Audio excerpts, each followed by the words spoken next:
What are you hearing about the current state of the college football season and the conversations being had about it starting on time?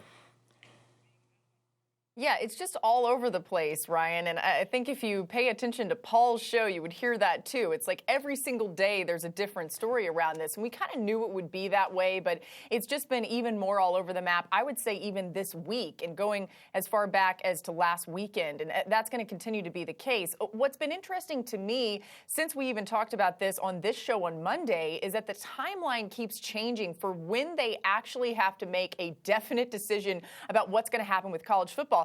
I was told even as recently as yesterday that there could be some universities, and this is just so spread out depending on what part of the country we're talking about, there could be some universities that don't even make their decision until August. They're trying to push this as far back as possible to try and ensure having a college football season. As you heard Gino Auriemma say it, we're talking about $4+ billion just for the 50+ Power 5 public schools. So public universities alone, we're talking about a large amount of money. But there's so much more there, and Paul can add to this. But I really think that timeline keeps shifting. We were told initially end of June, early July, right around now, we would have more definite information. And we don't have that yet. It may keep pushing back and back, closer and closer to what was supposed to be the start of the season for whether or not we can have college football. Yeah, which in fact would end up pushing back the season, or like you say, whether we even have it. Paul, what are you hearing about where your thoughts are right now on the season starting? What do you think?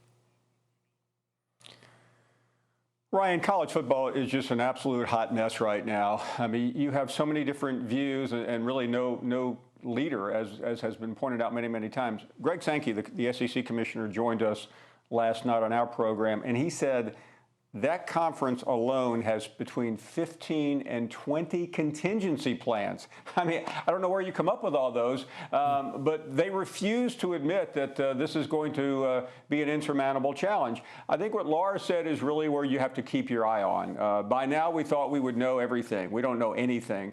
And I think we're now pointing toward mid-July for the next big decision.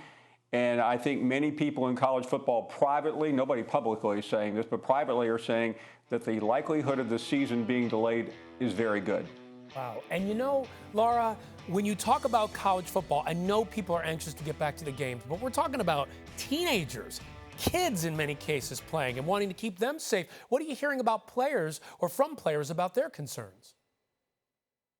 Well, yeah, I have had a few more players reach out to me just saying that they are concerned. I reported this on Monday, that there are some players that are trying to come together even to write a letter of concern to the NCAA, and they're working on that right now. The problem is they can't all get on the same page because they all have different concerns, which is understandable in this. You know, the parents are starting to get more and more concerned. I think a lot of that has to do with seeing some of these states where cases are spiking, and a lot of them specifically in the Southeast, and yet throughout all of this, and I would echo some of what Paul said, the conference commissioners and then even the athletic directors that I still talk to, the decision makers in all of this are still very optimistic that they're planning for college football season to start on time and for it to go ahead as usual as it possibly could in these times. Paul, a couple seconds left. Brian Whithorse said earlier this week that the NBA plan was almost too big to fail. Do you feel the same way about college football?